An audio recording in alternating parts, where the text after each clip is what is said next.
I'm going to click record this time and actually hope that it works. So few of my recordings have worked out. So again, STEM recess, we're going to play a game called NIM, backwards design and exploring different types of lesson plans. Oh, and then we're going to do some language demand stuff.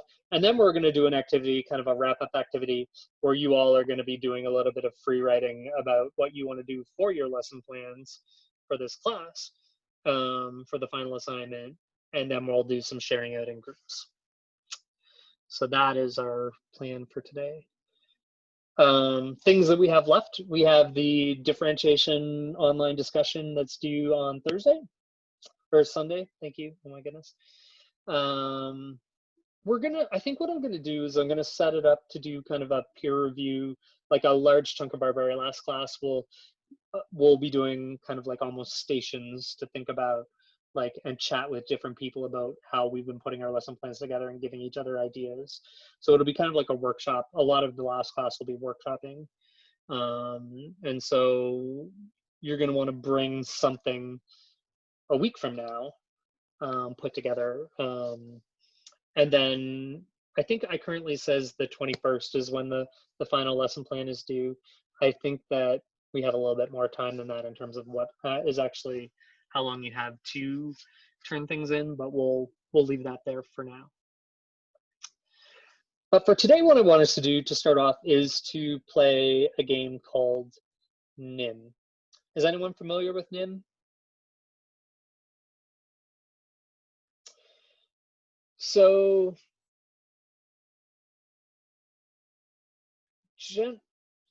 NIM is this game that is used as kind of like a thought experiment to get at some of the major components of game theory.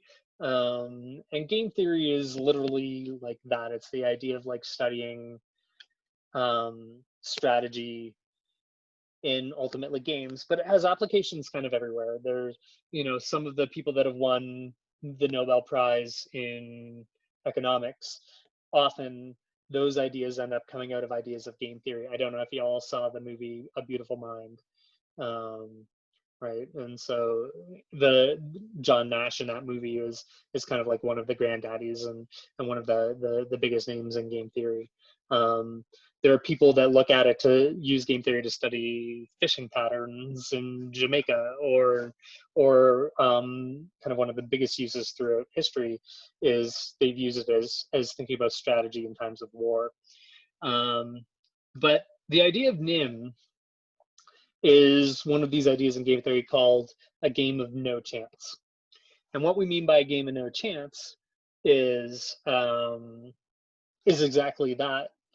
It's a game that looks like, if you were to play it as an elementary student, it's kind of like tic-tac-toe, like how much strategy, and there is strategy in tic-tac-toe, but when you were in first grade and you were playing tic-tac-toe, you probably weren't necessarily like deep into the idea of the strategy. So it was kind of like almost like a game of chance, like some card games and things.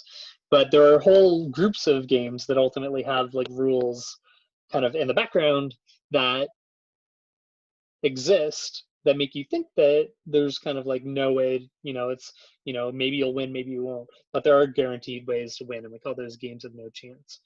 And so what we'll do to kind of like illustrate the game, if you go into our folder for today, there's another folder called Recess NIM Jamboards. So this is kind of my backup way to go about doing it. I have a document camera ready to go, but with my document camera, it would actually take over Zoom. I was having a Zoom meeting right before this, and I was trying to play with the document camera, and all of a sudden they just saw like pennies instead of my face through Zoom. So I'm gonna probably use the backup as a way to show it. So if you all are in Recess NIM Jamboards, can we all go into NIM 21 group 1?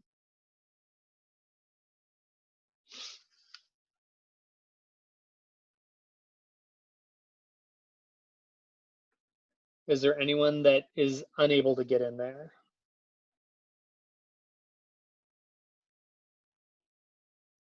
I can't figure it out. I didn't see a little link or anything.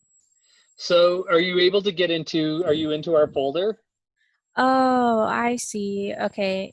No, Our folder for the never day? mind. So if you get into our folder for the day, one of the folders inside that says Recess NIM Jamboards. Okay. I'll get it there the second.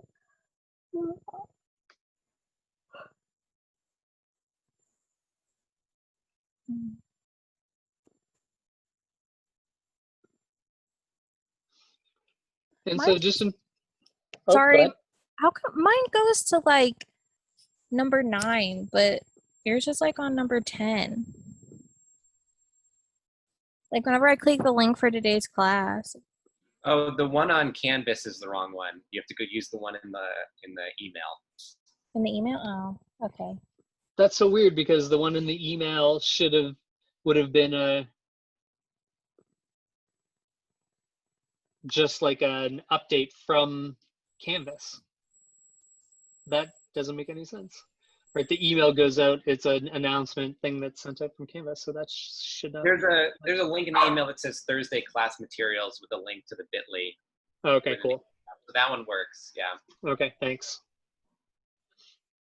And so I'll talk a little bit about, as we're trying to get everyone in there, I'll talk a little bit about how NIM works. And so basically what you do is you take 21 things. So it could be 21 pennies or coins or chips or anything like that. And you line them up all in a row. That's what this version looks like anyway. And it's a game with 2 people. And what you end up doing is you take turns, and during your turn, you take away either 1 penny, 2 penny, or 3 pennies, chips or whatever, and then the next person goes. And the person that has to take the very last penny loses. And so I'll show you how we'll kind of play it using the backup Jamboards here. Does anyone wanna play with me? Play around, volunteer?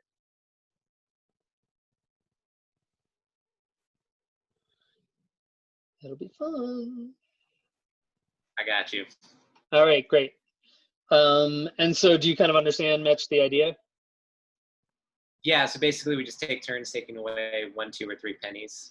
Right, and so the way that we'll do it, these are all separate. You can see they're not in like a super straight line.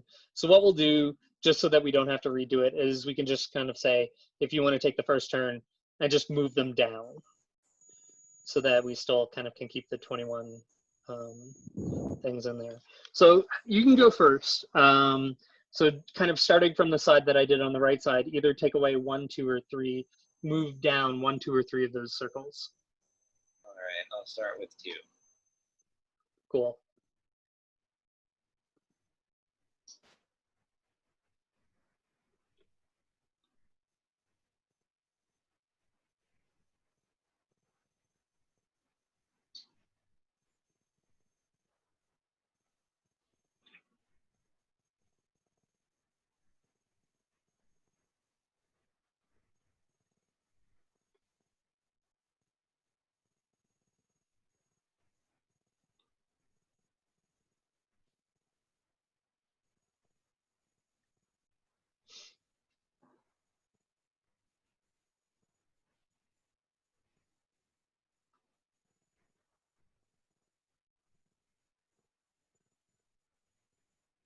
Oops.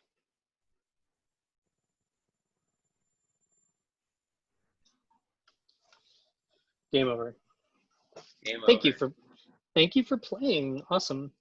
And so what we're going to do for recess, and I have the notes here. I want you to play a few times. Where I'm going to put you into groups, in breakout groups, and similarly again, whoever's in group 1 will use the group 1 Jamboard. Or if you want to try to do it using, if some of you were able to bring some things with you. And what I want you to do is to just try and find some patterns and things that you know, like what were some of the strategies that you think may work, and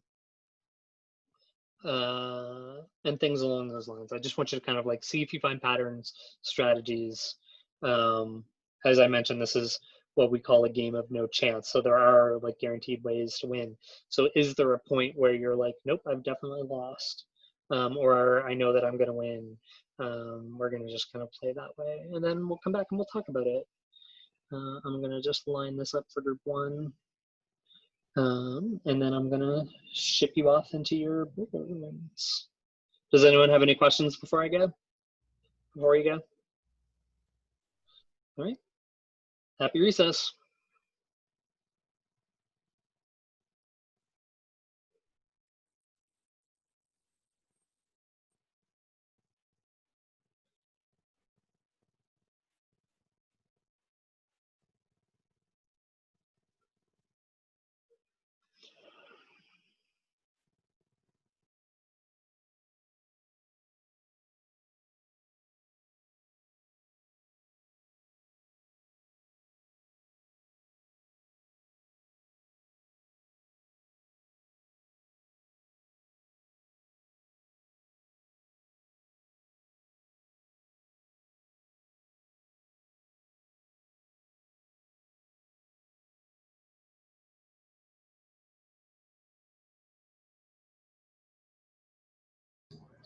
Andy, did you stay there also just like me?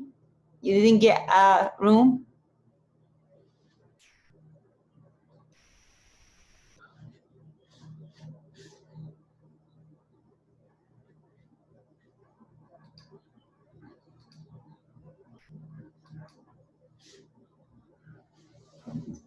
Really? You're not able to get in? No, I didn't get that invitation for any room. It says that you're there and invited to breakout room number 2.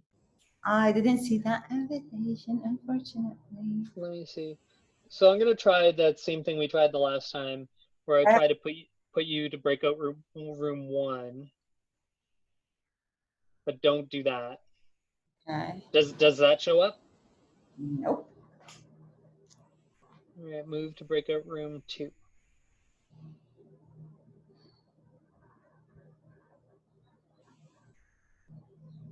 Any luck? No, nothing. All right, this is what we're gonna do. I'm gonna bring Aubrey back, and then you guys can just go on the main screen. Hey, Aubrey. For some reason, Misha again is unable to like join the room. Okay. Are you able to kind of like come back to the main room? Yeah. And then you guys can just kind of like chat on the main chat room area, and I'll just be hanging out in the background. Okay. Sounds good. Thanks. All right, so Aubrey's coming back. So you two will go in the same space, the breakout room, like the Jamboard number 2. And you guys can play there, and you guys can just chat on this channel, on the main channel. Hello. Ready to play? Yeah. Do you feel like it matters who goes first in this game? Yeah. That was my question. I just want to see where is the thing here. Why I can't go to my thing? Okay. So why the Zoom is just stuck in front of everything and it didn't let me go? Give me 1 second. Let me see where is my. I need to go to this. I was there. How can I do this? Okay, let me get rid of this. Okay, here we are. Yes. Okay. Are you in group 2? Yes. Cool. Okay. I feel like we should try different ways of like who goes first, just so that we can see if that is like something that affects it. Yeah. So if you want to go first, go for it, and then we'll switch. You can go. You can go first. Oh, you want me to go first? Okay. I mean, how many will Okay. do? Okay, I will take 3. 1, 2, 3.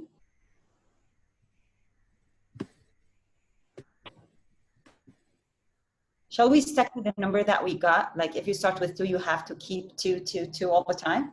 No, you can change it up. Okay, perfect. Yeah, if I, in case I change my mind. This one.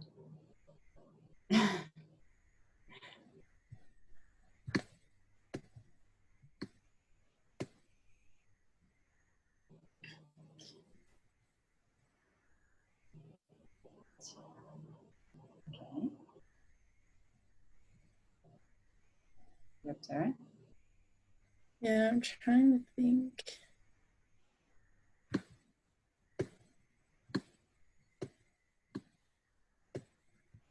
Three. I see now. Okay, I see. Whatever I get, you will win. I'll try 3, but it doesn't work. Anyway, you will keep the last one. How is that? We should have more space, yeah? I know, sorry, I guess I didn't really put him here. We can kind of try to move him to be more in a line. Well, it should be 20 only.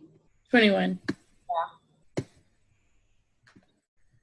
Okay, here, we can just line him up down here maybe and then like play again, but we'll like move him up, you know what I'm saying? Yeah, okay.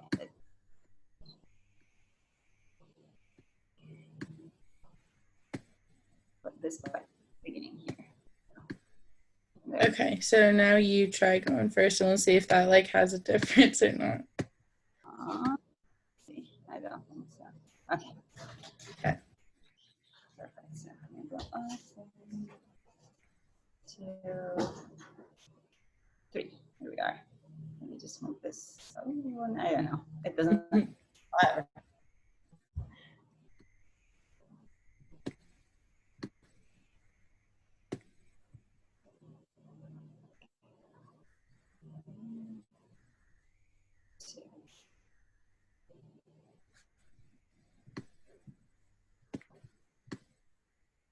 Gosh, it won't let me move it.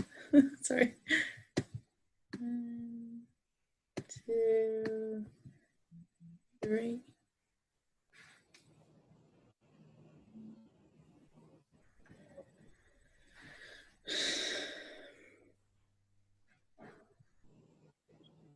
Your turn.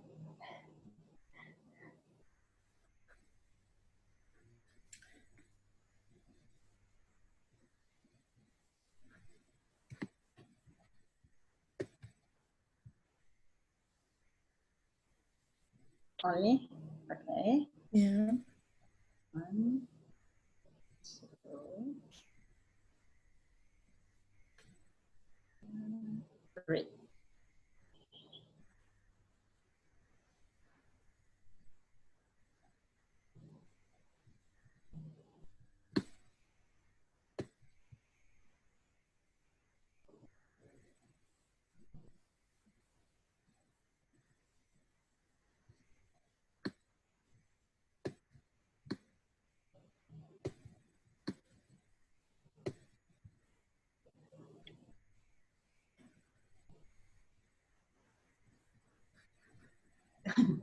I don't know how they win, but whatever.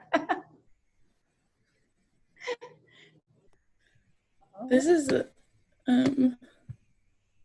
hard to do over the computer. Okay. So let's play. Do you want to play again? Okay. I don't know how many times we're supposed to. I think just like a couple of times. Do you want me to go first or do you want to go first? Go first, it's okay. Where's the last one? Okay.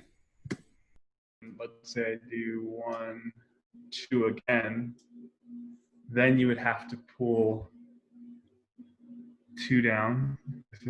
Yeah. And then I would match that by pulling 1. See, because this is where I know I'm gonna. If I pull a 1 or 2 down, then you pretty much okay. How we doing? Good. Good. Any kind of thoughts, strategies, ideas? So we figured out that if the person, whoever goes second, should try to match whatever the person who went first did. So if they pulled a 1 or a 3, so an odd number, you have to pull an odd number. If they pulled an even, you have to pull an even number.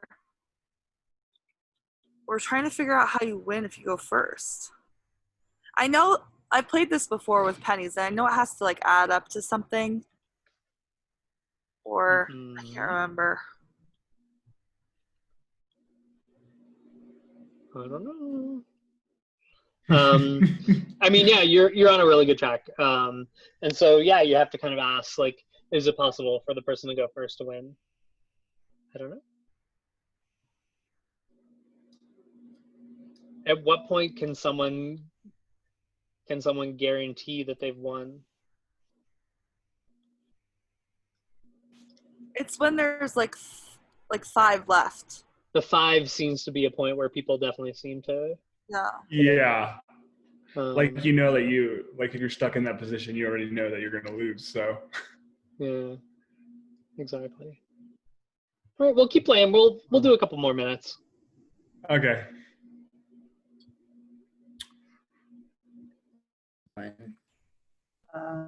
No, different. I started with like 3-3 at the beginning until I reached halfway. And then after halfway, I started. Hey, gentlemen, how's it going? Making progress. We're having fun, that's for sure. Okay. Any thoughts, kind of in terms of strategies?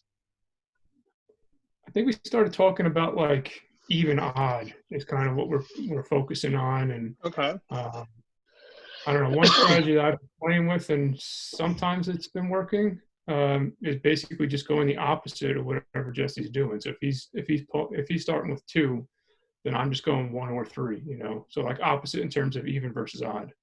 And then it seems like once we get down to a certain number left, you know, at that point you might have to break that trend. Like this round, I did odd the entire way. He went even the entire way, and I had to go even at the end to win. Okay. Cool. Interesting. Good observations. We'll play for a couple more minutes. I'm just doing quick check-in, and then we'll bring everyone back maybe in about 2 minutes. The last one. Or if you would take 2, then I would take 2 and you would take the last one. I mean, and then, so then my.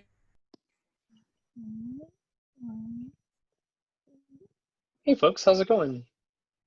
Ooh. Yeah. What are we at? A draw? Are we tied? Yeah, we're tied right now. Any observations? Yeah. Well, go ahead. We noticed like at a certain point, the game is kind of over. Like when whoever gets to the point where 5 pennies are left, as long as the other person makes the right move, the game is kind of determined. And we tried to backtrack it a bit, and then if you go further back than like 6, then the game's still up in the air. Interesting. Cool. Great. Nice observations. I'm gonna bring everyone back in a minute here, but I just want to just do a check and see how it's going. Is it an interesting game? Yeah. Cool. How much Yeah. matter? How are you all doing? Good. Any observations? I kind of noticed that if you get to the point where there's only 5 left, like that's like a make it or break it point, as far as like whoever's turn it is will lose at that point if they have 5 dots left. Yeah, 5 is kind of that's an important number there for a couple of reasons. So that's a good observation. I know I heard, Aubrey, you were talking when you first started playing to check to see if it matters if people go first. Well, people are coming back. We'll continue the conversation. Okay.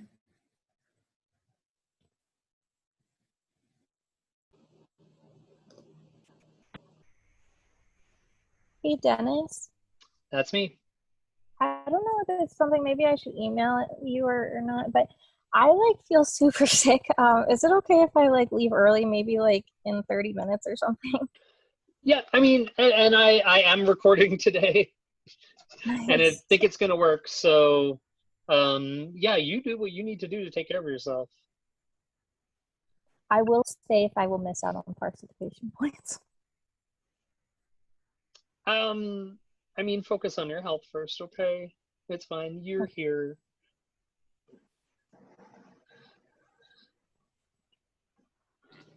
Hey, everybody. Let's chat. I'd love to hear what you noticed. What did you notice about the game?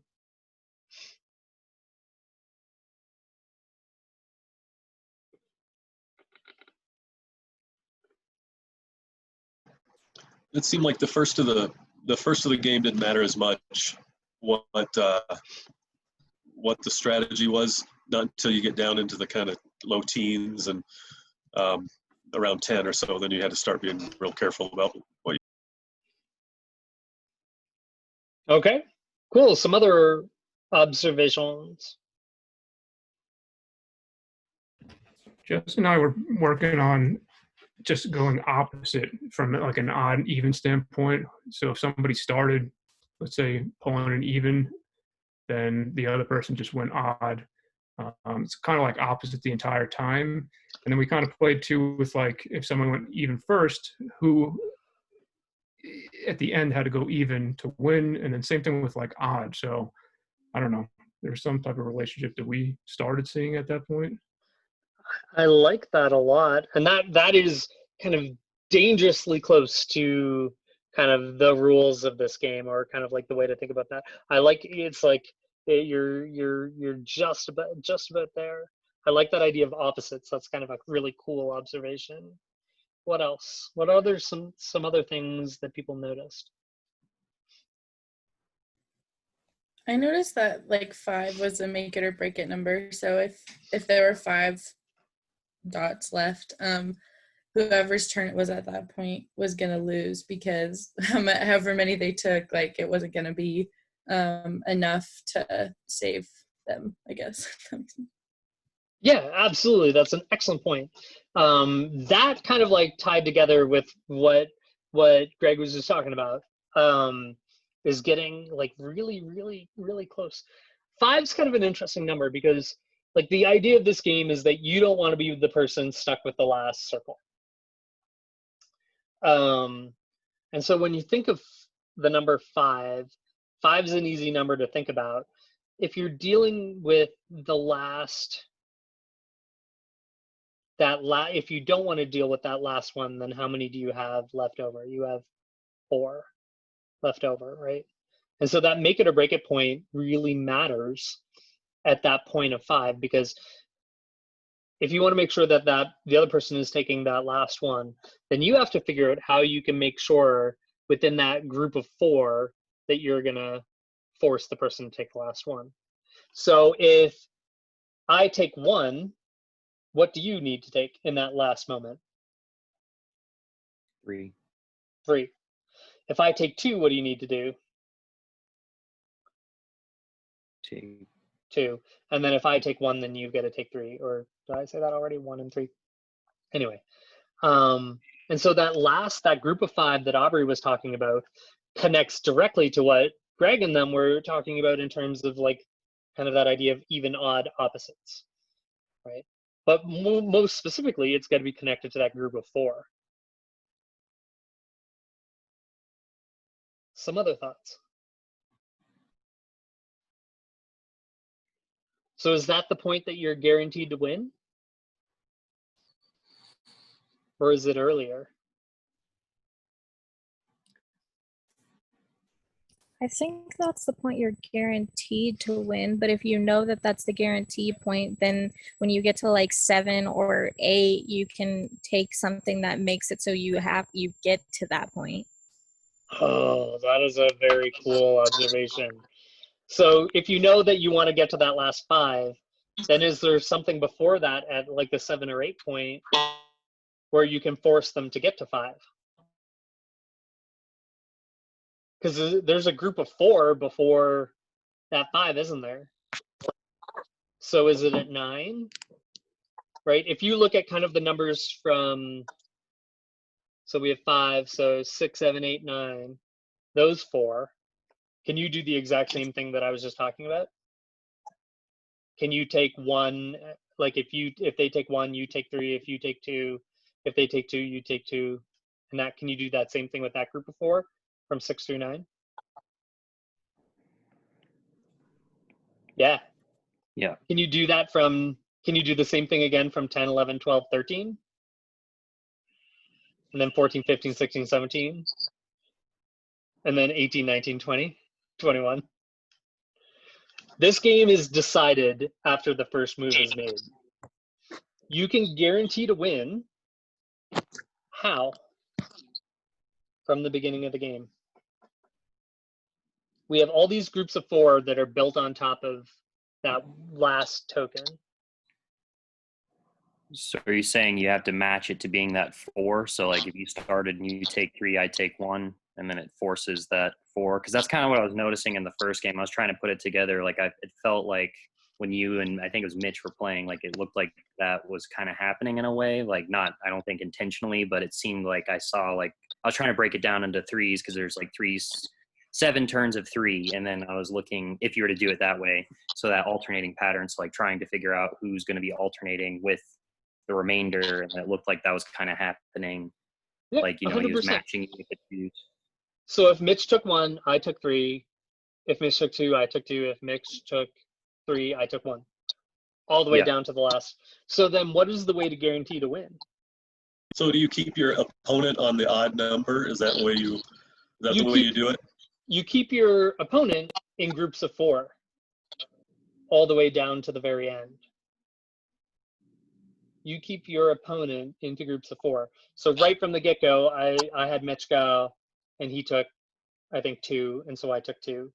And that's a group of 4 done, right? And then now we go to the next group of 4. He took 1, I took 3, so on and so on and so forth until we get to the very end. So is it kind of like, if I feel like I played this when I was in like a number theory class, when you like are talking about modules, right? Does that That's make possible, sense? yeah. Okay.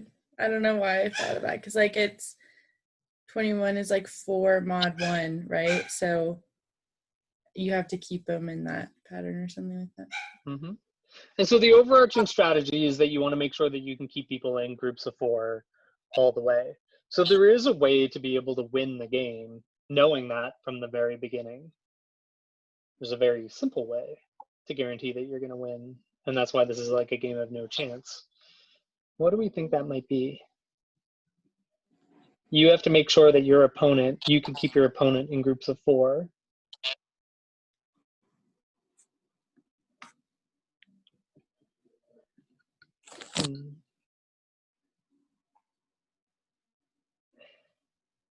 You have to make sure that they go first.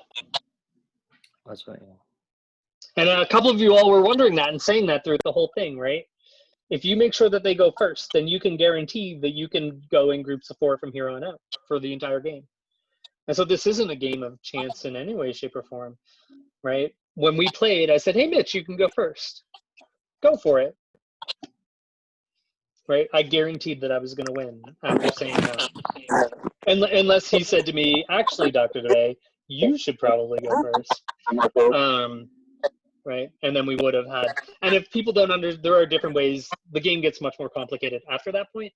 But if they don't know strategy and so on and so forth. But what I like about this game is that it allows folks to be able to kind of like dive into trying to find patterns, right?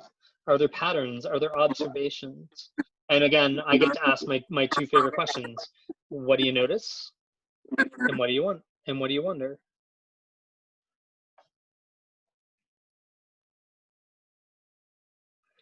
One of my favorite things I noticed, and I was super amused by this yesterday, is that in one of the math groups that I follow on Twitter, they posted something that Trump had tweeted out, and then they asked those questions. What do you notice? What do you wonder? It was not even connected to math in any way, shape, or form, but they were just trying to like similarly, and then it led into this huge discussion. But those are kind of, again, my 2 favorite questions to ask students connected to anything. But let's dive into lessons. Let's dive into lesson planning.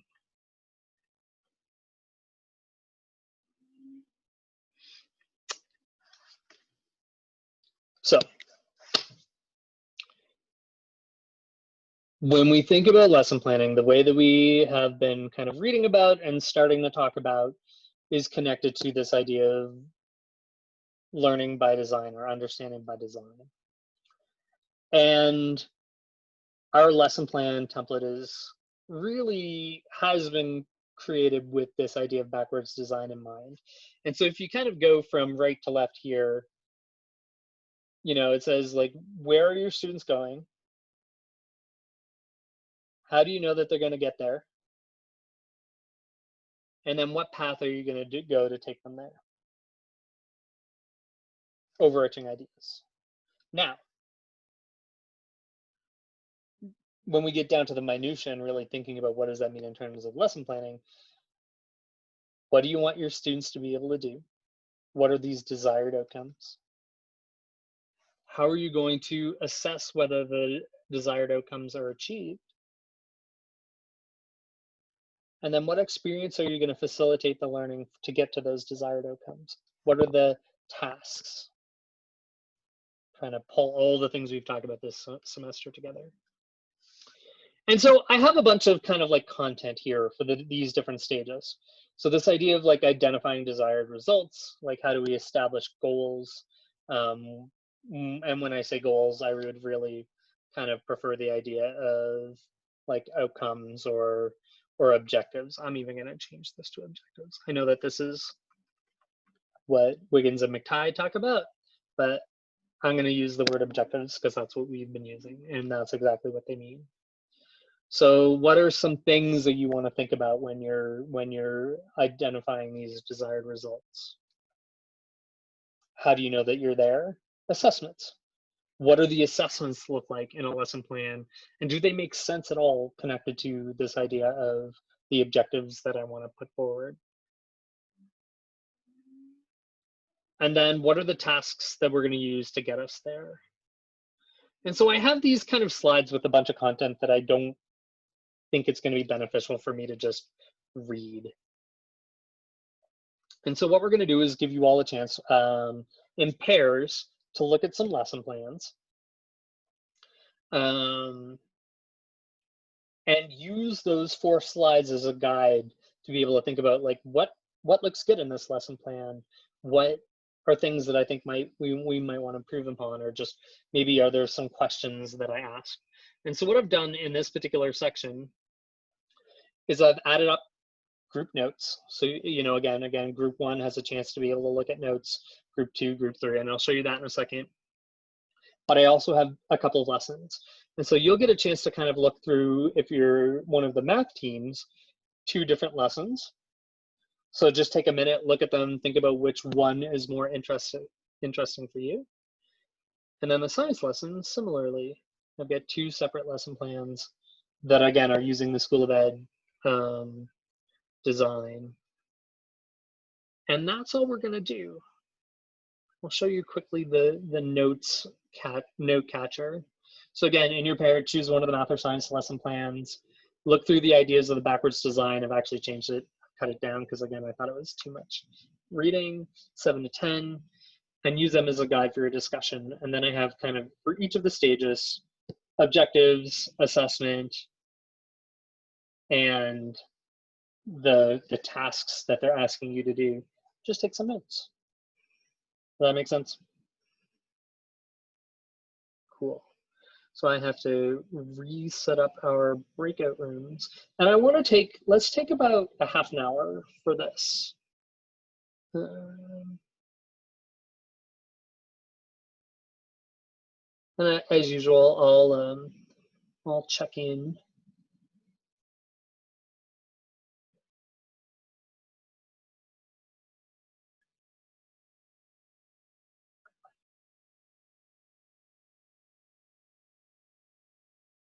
That's the one thing, is that it's like time consuming to set up all of these different groups. All right, so we have a pretty good idea of what we feel like we need to do. All right, well, I'm sending you off. Enjoy playing with the lesson plans and looking at kind of like the things that we're looking for in the seed number ones.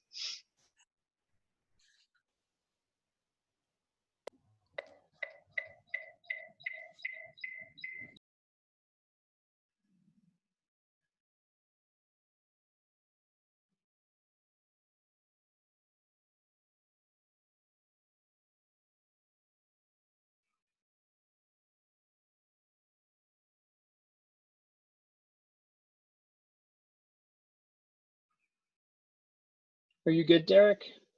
Jesse, everyone kind of? Yeah.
If we think about, oh, okay, stage one, reflect on what you notice about the overarching idea. Does it connect to the standard? What do you observe?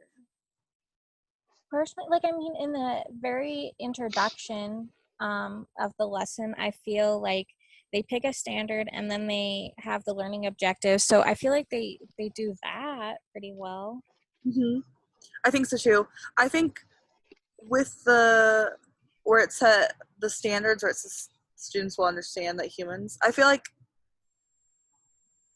that piece might be kind of missing, like where humans fit in the flow of matter and energy and ecosystems.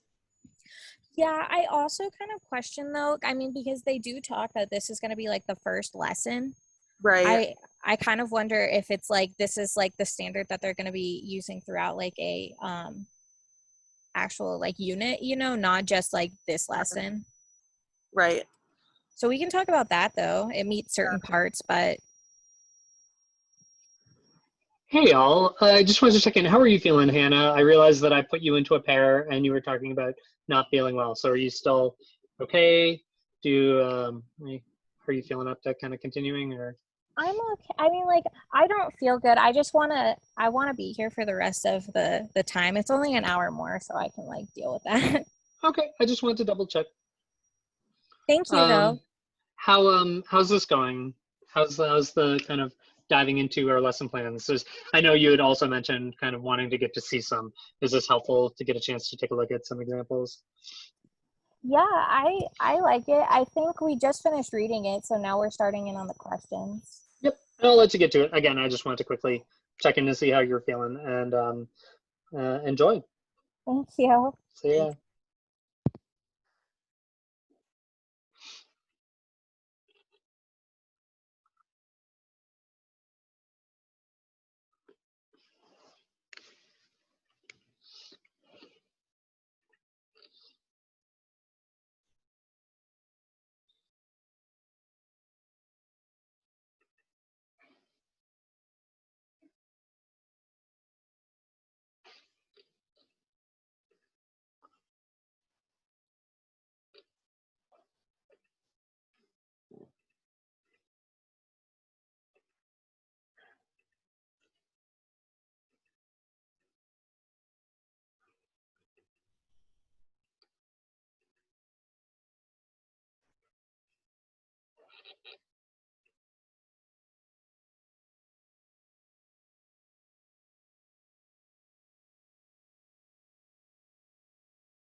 this with the objectives. There's a little bit more detail than what's actually addressed in the lesson plan, but I think it's just because it's an introductory lesson plan to a unit describing climate and ecosystems.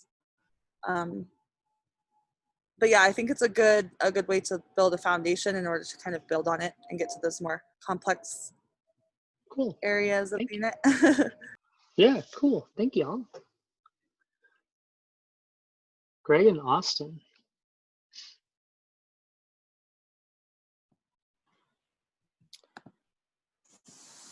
So we looked at the same lesson actually, and so this is really funny. Yeah, I don't know if we want to be redundant because we kind of came up with the same things, but I guess maybe we can go into some of the things we wondered.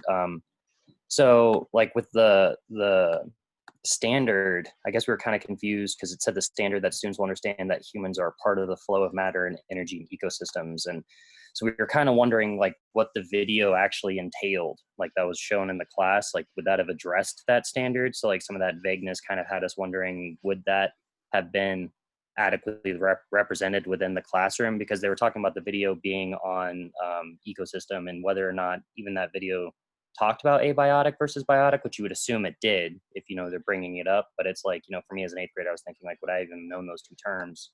But yeah, we noticed, you know, the note catcher, the equity sticks of people being able to share their voices. And we're also wondering as well about like the IEPs and 504s, or at least I was, and just wondering what's the best way to kind of approach something like that within the classroom, because it said some people would receive those handouts, you know, so do you just give out handouts to just specific students, or would you want to be more inclusive where all students receive that handout? Like would students feel differentiated, I suppose? And then, you know, like kind of just what's the best means of handing out, because, you know, obviously I think it was in regards to student who spoke Spanish. So it's like, do you have, because like there was those 4 key vocab words, and it's like, would you have every student look at those 2 or those 4 words in English and in Spanish within your classroom? Would you lose English native speakers' interest if they then felt like they had to like look at a Spanish translation? Or like, you know, because then it said you have to take out those notes and then tape it into your notebooks. Like, would you be giving your IEP for 504 students an extra task? So we're just kind of thinking about all those things as an educator, obviously, which I'm sure is a lot different in the classroom versus just reading a template. But some of those questions that, you know, we came up with, I guess, for those wonders. Those are good questions. So when you start off on your internships in the fall, you probably won't be given access directly to any of the IEPs. And in your first internship, it'll be good to ask about that. But I don't think you'll necessarily, unless you're taking one of the special ed courses in the fall, be asked to really dive too deep into that in your first and second internships. But I recommend it as a way to kind of say, hey, what do I need to know? Because all of the teachers will have access to the IEPs and the 504s. And the thing that you need to know within there is kind of what are the accommodations that these students have. And because when I start planning, especially in your third internship, you're going to have to take those into consideration. You're going to be asked right up front, what's the context of your classroom? What are the IEPs in your class? What are the accommodations that you need to think about? So when you do your lesson planning in third internship for my class and anyone else that's taking capstone, you're going to have to point out, I'm doing this in the lesson plan. So like you pointed out, Austin, that there were some reasons why they were doing certain things. Like there were certain students that they built this whatever sheet for, because that's one of the things you have to do is like, why are we doing that? You brought up a really good point, a really good question with the, well, do I just give it to that student or do I give it to everyone? I don't see why you wouldn't give it to everyone and almost use it as like, you could say it's optional, or if you say it's optional, the student that you want to use it may not. But I mean, and when we kind of switch gears here in a minute to talk about language demands, every one of your students has some sort of language demand in your class. And so creating things that support a small group of students, allowing that to have everyone there is helpful. So my inclination would be to like offer it to everybody. Well, and then we were also kind of wondering, like with the video, because it said she or whoever wrote the lesson plan that they were going to. Sorry, my son came in with his Pokemon. That they're going to use a video with like translation. So like I didn't know if they were going to show a video with like subtitles in Spanish, and if like is that more effective for that one student who's in Spanish? Like, would they rather hear it or would they rather read it? Like, how do you kind of negotiate? It's gonna depend on the student. And what is kind of like the areas in terms of language demands that they need support in. Yeah. Right? Like maybe their support is auditory, maybe it's written, maybe it's, we don't know. So it's really going to depend. Good questions, great questions. Thank y'all. Both team maths, which lesson did you do, 1 or 2? Because if you both did the same one, then I want to open up the conversation a little bit so that both teams can talk about it. We did 2. Yep, we did 2. All right, then let's open it up. You all go for it. We were the same team though. Sorry. How did that work out? No, Andy and I were the same team. Oh, you were in the same team. Yeah. Who was So I the don't other know math what team? Derek and Which? Like we Derek have and me? 2. Yeah. Okay. Yeah, so let's just open it up. And I'd love to hear your thoughts on lesson number 2. What was it about, and what were some of the observations that you made? So ours was actually like, it seemed like a online lesson or virtual lesson, which was interesting because it was actually harder, I feel like, to analyze. But basically it was about scatter plots, and the standard was that students should be able to identify positive and negative correlation. And then what they did is they like went through Desmos to do that. And so one thing that Andy and I like kind of talked about was like Desmos is a great tool, but at the same time it is a tool. And so like when you type in a point in Desmos like 5,4, it plots it for you rather than you actually understanding where's the point 5,4. Like I have to go right 5 and up 4, so that was one limitation that we saw as far as like the assessment is like, if they understand it on Desmos, that doesn't necessarily mean that they're going to be able to like translate that. So that was just one thing that we talked about. Cool. Yeah. That's a good point.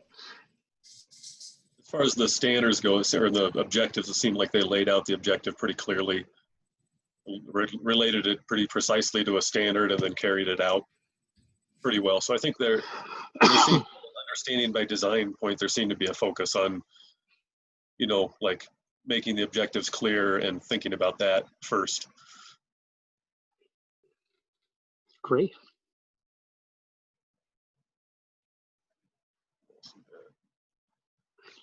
Other observations? And then this was one question about the language demands. So like they, like on ours, I think it's because it was virtual, it was saying that like if students chose to do the conferencing, the live conferencing, then they would like be writing, speaking, and listening. But if they chose not to, then they like wouldn't necessarily be doing those things. So that was like my question too, is like, is that okay to just like, not okay. Is that like a recommended thing, is to like only have that available if students choose? Because like otherwise they're not really getting that part of the lesson if they didn't choose to be in the live conferencing. That is an excellent point. This individual didn't have an option in the spring, right? It's whether or not the students chose to do it virtually, or not do it virtually, or not do it at all. And so, there wasn't any guaranteed learning that was going to happen, or that the state could even say that there was going to happen. So in this particular example, they were just kind of covering their ground and saying like, these are the options. So the answer is, in the scheme of things, no, it's not okay. But there wasn't a choice. In this scenario, there were kind of 3 options. The student didn't do it, they did one version, or they did the other. Done. So that's a good point. But in theory, you want to create opportunities where where they're having a chance to be able to think about the language demands full stop. And probably one of the things that you all have to think about as we start thinking more and more about what the fall looks like is not only do you have to kind of, in theory, consider the students that are going to be there face to face when they're going to be there, but then what happens within your district for students that decide to like online. So yesterday, Jeffco announced that students will be back 5 days a week. But they were very wishy-washy on what that means. So is that like full days, or is that in the mornings, half the group, in the afternoons, half the group? But if students want to do online learning, they can. And so it's unclear who's going to be the one that's going to be doing the online learning part, or kind of incorporating the online students. They also announced that external people will not be allowed at the high school. So I'm in Jeffco at Bear Creek High School, and y'all are going to be allowed to be back on campus if it happens, but I'm not. So I'll have to do everything remotely because they want to kind of like cut down the number of outside people that are going to be in schools. So, you know, plans are slowly starting to come into place, but who knows what it will actually end up looking like in the fall. Sorry, that's a side conversation. Other things that you noticed in the math lesson?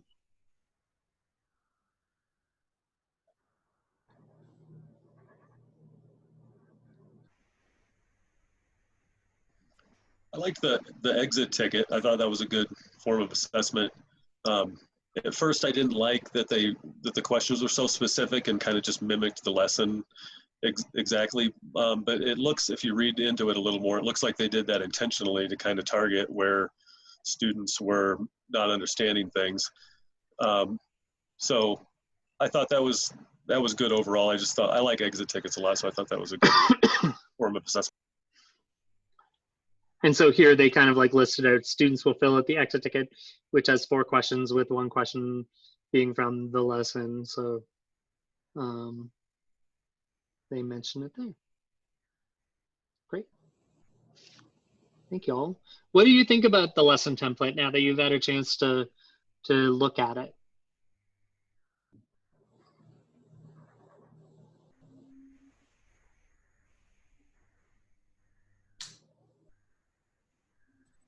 Is there a space for visuals, like for example, like if they wanted to actually post the exit ticket or that like circle triangle thing that Jesse and Mitch were talking about, like where would you put that, in the resources or?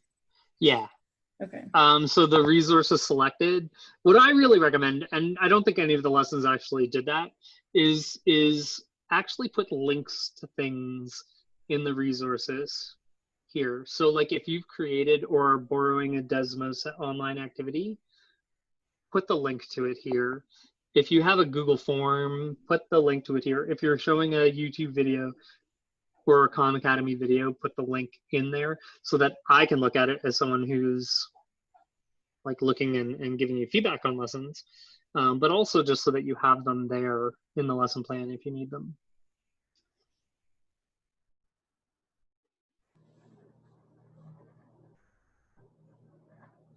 Anyone else? All right. To wrap up, I do want to talk about lesson or language demands because I think it's incredibly important.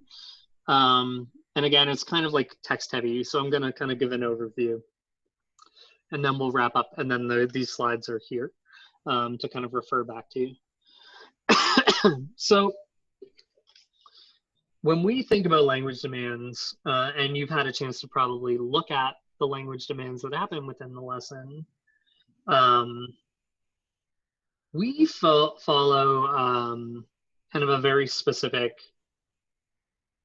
path for a reason. Are any of you all familiar with WIDA? Have you talked about WIDA in other classes? So once you get into kind of your literacy classes, you'll notice this coming up a whole lot. And so one of the pieces of data that you'll get from your students is something called an access score. Have you heard of that? And so an access score basically tells you, for students who are multilingual learners, on a scale of 1 to 6, where they fit in terms of the different domains, which we've talked a little bit, and we'll talk about again in a second. The different domains. So they'll have a WIDA score for speaking, reading, writing, and I missed one, my brain. They're on the next slide.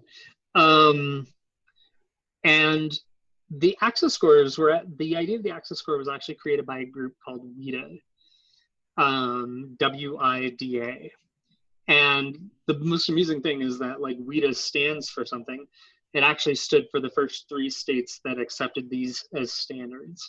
And so it's actually Wisconsin, Delaware, and Arkansas is like how they came up with the name for these like language standards. They finally kind of like backtracked on that, and now it's called the World Class Instructional Design and Assessment Standards, WIDA. But they are kind of like the standard for about 38 states. And so about 38 states uses WIDA and these idea of the access scores as a way that we assess multilingual learners and the demands that are put on them in terms of what's happening in the classroom. And what they say is that there are 3 different things that we want you to think about when we think about language and language demands. There's the language demand, or the domain, there's the function, and the form. Now you might have noticed, and I know that I've talked a little bit about this earlier in the semester, that all of the lesson plans that you looked at a minute ago had domains. They talked about the language domains, and they talked about vocabulary. And those are the 2 that I want you to focus on and think about when you're submitting lesson plans to me, and the ones I want to give you feedback on. If after today you find it helpful to kind of think about function and form, and vocabulary fits within there a little bit, you can. And in other classes, they may ask you to think about all 3 of these things. But the things that I think that are really important for us to focus on in math and science are the domains. So again, like what are you doing and what are your students doing as a result? And then vocabulary, because in our fields, the idea of like keeping high expectations and strong connection to academic language is so important, right? We don't want to try and dumb things down for students because we're worried they can't get it. We want to keep those high expectations. And we are so vocabulary heavy in the work that we do. We really need to think about that. So first is domains. And we've talked about this, the idea of like receptive, passive domains, like listening and reading, and then the productive or active domains like speaking and writing. And so I kind of have these lists here to talk a little bit about kind of like exactly what I mean. Like what are the things that need to happen to do that? And what I've added, I have a resource in our plan for today that I think is really kind of a cool way to think about the domains. And this is a document that WIDA created specifically around, for high school, the different things that we ask our students to do. And then each one is connected to the domains. And so as you see, it kind of says for students on a level from 1 to 6, what are the things that we can expect students to be able to do connected to where they fit in terms of access scores. And so if you're having students recount something, it talks about kind of where they are in the scheme of things. If you're going to explain something, it goes through and talks about, like, depending on the certain level where their students at, what are the things that we can expect or ask our students to do. And so it's kind of, I just kind of mentioned that in the Can-Do Keys. This is kind of a really interesting document if you want to dive into it once you start working with students in the classroom. So form, the language form, the idea of form, and again, I'm not going to specifically ask you to dive into this, is kind of the very specific things of grammar, sentence structure, and then even like the structure parts of words. It's a very specific kind of like getting into the weeds of that. And I go back and forth. I think that we want to have our students do good writing, and we want to have our students writing in our math classes and science classes. But how much focus you have on that is really up to you. So one of the things that you might think about when you're actually teaching, and I put this note here, is if you're thinking about language structures, is you might decide that you're going to put in you might create a graphic organizer or a note taker where you put some sentences in there and you have them fill in the blank. And they might want to fill that out while you're talking or watching a video or things along those lines. And so you want to think about like what are the parts of the sentence that you want in there to kind of like help with the note catcher. And that's kind of interest often. The other part of language forms though is vocab. And as we mentioned, that's another important thing. So we want to make sure that we're thinking about academic vocabulary. What are the words that we really need them to use? Sometimes words that we use are different across different content areas. So you might use the word table in math to think about like a table of data, but it's also a table where you would sit to eat. And that gets confusing at times, right? Things along those lines. And so the form, again, very important. And then the last part is the function. So this idea of like, what is the language that you're having them do? And it's kind of like vague, I know. So here's kind of an example. So, in terms of, if you're thinking about an objective for class, students will write the domain, an argumentative essay. So you're having them do kind of like an argumentative thing through essay, supporting their position on US foreign policy towards North Korea, things along those lines. And so those three things together are how our students are assessed, especially when we're thinking about multilingual learners, and things that we need to be thinking about when we're thinking about language demands. Do you have any questions? Does that all-ish make sense?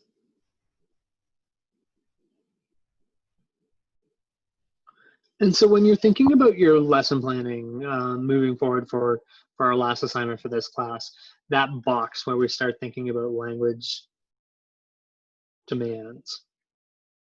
Again, that might be something that you want to like take a brief note of when you start planning at the beginning and say, these are the things that I think are going to happen, just so that you have a bit of a sense connected to vocabulary, connected to the domains. And then once you've actually finished the lesson, like the first draft of the lesson, go back and say, gosh, I'm doing all the talking like I'm doing right now.